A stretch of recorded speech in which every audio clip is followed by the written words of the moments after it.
St Mary's Water Recycling Plant uses reverse osmosis to further treat wastewater after the ultrafiltration process. Reverse osmosis membranes are constructed from a membrane flat sheet.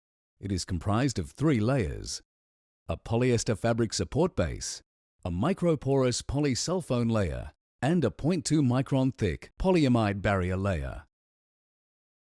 The polysulfone layer strengthens the very thin barrier layer.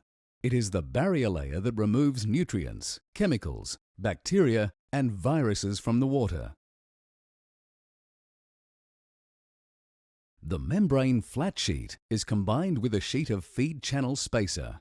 This provides turbulence and creates space between the membrane sheets for the feed water. A sheet of permeate spacer is added to the membrane sheets and feed channel spacer.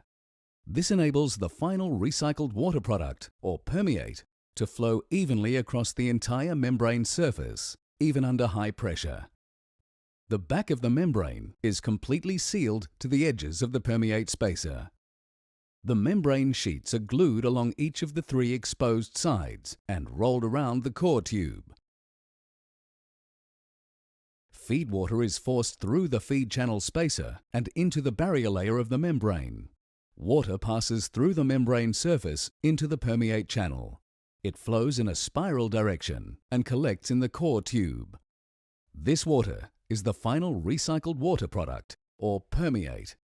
There are 7 spiral wound elements loaded in one pressure vessel. Once the end adapter is connected to the last element and the pressure vessel is sealed, feed water can be introduced. Feed water is pumped at high pressure into the vessel.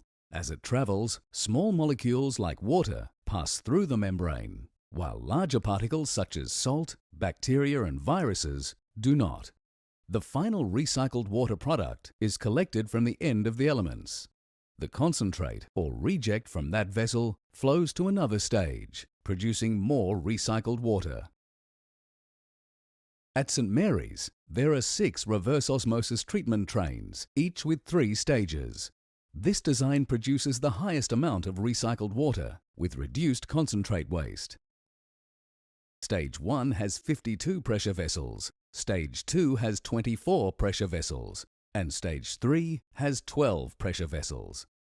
58 million litres of feed water enters the reverse osmosis system on a daily basis.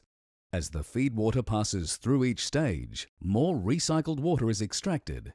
65% of recycled water is extracted at Stage 1. The remaining 35% is passed through Stage 2, where a further 10% is extracted. The final 25% is passed through Stage 3, where the last 5% of recycled water is extracted. 80% of all feed water is recovered as recycled water. An average of 50 million litres of recycled water is produced every day at St Mary's. The remaining concentrate contains so much salt and impurities that to recycle it would not make economic sense. This concentrate stream of 8 million litres a day is sent to North Head Wastewater Treatment Plant, where it is treated and released into the ocean.